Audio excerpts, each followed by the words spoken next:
De'Aaron talked yesterday about this year kind of being a movie for him, and that obviously the stuff on the court, clutch player of the year, all-star game, the incredible season he had, the incredible season that the team had. But he got married this year, had his second kid this year, and he said something that really stood out to me. It wasn't yesterday, it was following the game. And I thought De'Aaron was in a great headspace following the game on Sunday. And he said something, he just he glossed over it pretty quickly, but kept moving. But it stood out to me as he said, "They know who I am now." And I just thought that line was tremendous, because De'Aaron knew what we all knew, that part of the reason he wasn't getting the accolades that he deserved before this season was because he played in Sacramento, and Sacramento was bad.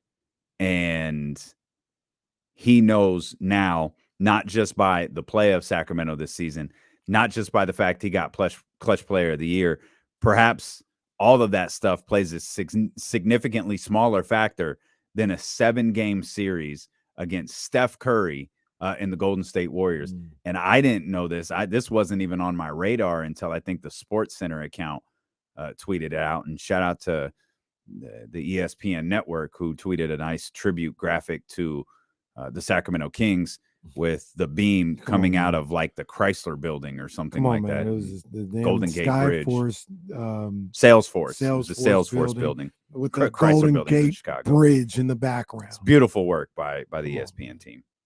They had a hell of a weekend. What I miss? Did you see the Knicks game?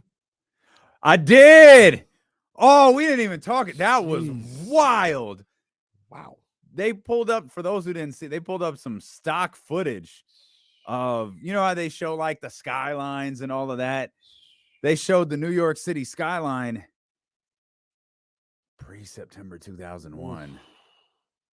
Like, you literally could have pulled up anything. Like, how did no one notice? Man. Anyways, they tweeted something that wasn't at all on my radar, that De'Aaron had the second most points in a playoff debut series, only to LeBron James. Yeah, I saw that stat. Yeah, that was crazy. Yeah, that again, not even remotely on my radar during the season or during the series. But the point being, they know who I am now. I thought was such a great line from De'Aaron, because it is 1,000% accurate. They know. The media knows, casual fans know, fans of other teams know, and, De'Aaron Fox this year, as much credit as I give to Mike Brown, as much credit as I give to Monty McNair and that front office and the Sacramento Kings in their entirety, this season was De'Aaron Fox's coming out party. I'm with that. I'm with that. Everybody saw firsthand what this guy's been doing here all year long. And it's different when you actually see it in a game, and then you see the way he plays, the way he gets it done. I know everybody was always just regurgitating the clutch stats and saying he's clutch and all this other stuff, but they, maybe hadn't seen the game. And when you saw him out there and you saw his quickness, you saw his poise, you saw the way he could score on all three levels at this point in his career. Me and Jason Jones was talking about it last night on the latest episode of J Street Vibes, and I expect this to be the baseline for him. I expect him going through this series, going through this postseason, and performing the way he did. I expect him to just be beaming with confidence. Like, think about what the Warriors did. Pun intended. There you go. Good call. Think about what the Warriors tried to do in this series. They literally threw the kitchen sink at him. He had to deal with Wiggins. He had to deal with Draymond, GP2, Klay Thompson. What's somebody going to do in the regular season that De'Aaron's going to be like, I don't know how to handle this one. Once again, put Trae Young on him. DeJounte Murray is going to be – no. He's going to go to work it was next year. great, that Steph play from Game 7 that circulated all over the internet where he's just driving through people, and he actually is. I think Warriors World tweeted, count the fouls. He did get fouled like 7 times on that play, but he's running circles around the Kings defense. It's a Game 7. Steph Curry, 50 points. Retweet it like hell, right? De'Aaron did the same thing like a couple of games earlier where he's circling guys, trying to find just the right spot to go up and hit a layup. Yeah. And he did just that. And in Game 6. Yeah. Game 6, yeah. That was nasty. Yeah, that was like De'Aaron had his, and a lot of, we look at where Dame Lillard is at right now, right? Mm-hmm. Dame Lillard went through this. Dame Lillard was an all-star snub for several times. Dame Lillard had years where he'd have a good, you could make an argument for him being an all-star first half of the season. Mm-hmm. He'd get snubbed. And then he'd have an explosive second half of the season. And you're looking around like, how did this dude not make an all-star team? And that happened a couple of times. De'Aaron's, path was a little bit different. But once Dame Lillard arrived, he arrived. Right. I think that's where De'Aaron Fox is at. I agree 100%, man. And, I was trying to look at like some of the other guys at this point in their career. What was this? His 6th year, right? We just finished his 6th year. 25, 26 years old. And the one that always gets compared to is John Wall. John Wall, in the year where he was 26 years old, 23 points, 10.7 assists. And I don't know if he's going to get the assists just the way the offense is, but he averaged 20. De'Aaron averaged 25 this year. So I absolutely see him entering his prime.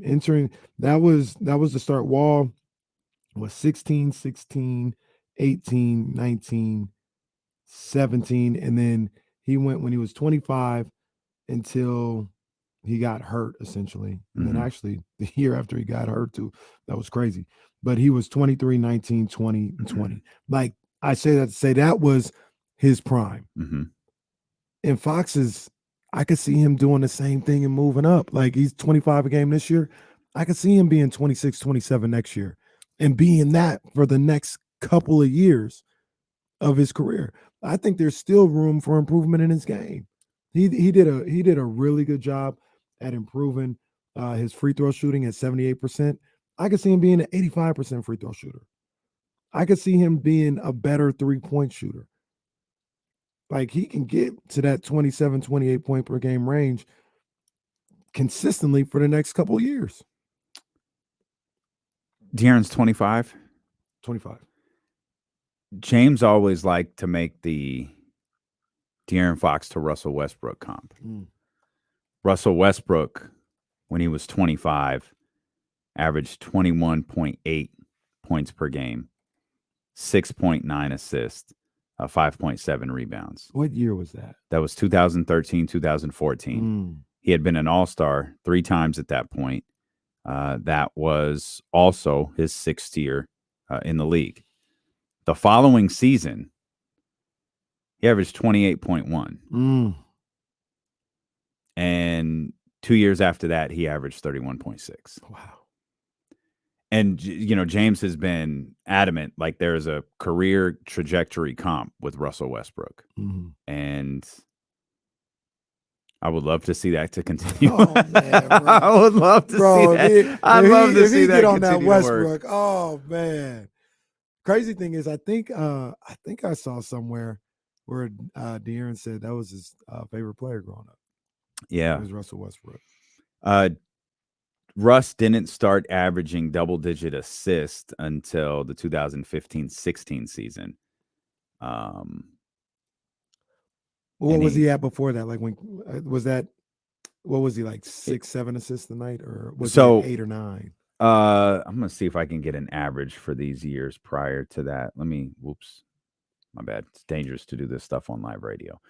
He's 8.6, 6.9.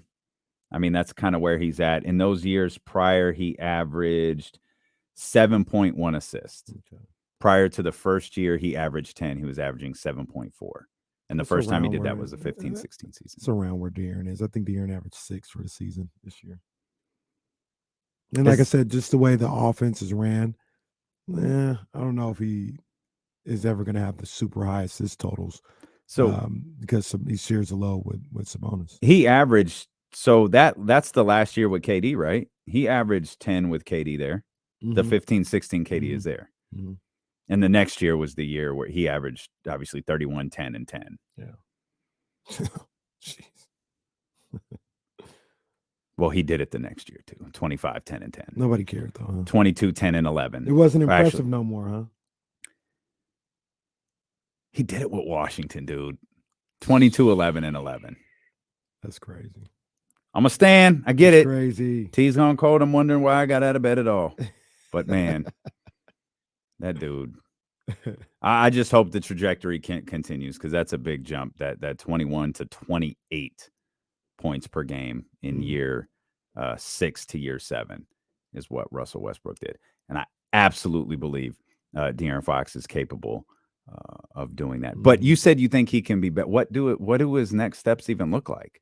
I think I always say that, and maybe it's just not as simple as it sounds. I know what you're gonna say. What's that? The 3. The 3 ball. Yeah. And there's a shot with his speed and the way he's able to get to the bucket.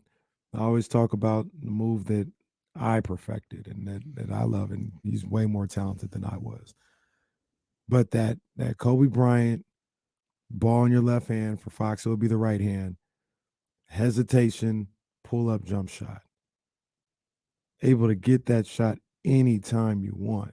And if you're able to get that shot, if you're able to perfect that shot, it opens up so much. And I want to see him. Like, he's got great trainers. They'll work with him. They'll get whatever. But if he could get that in his repertoire, that would be crazy. And like I said, I do believe he can be. I love the improvement he made at the line this year. I think he can get even a little bit better. He can take that from 78% to 85%. We talking like 28 a game now.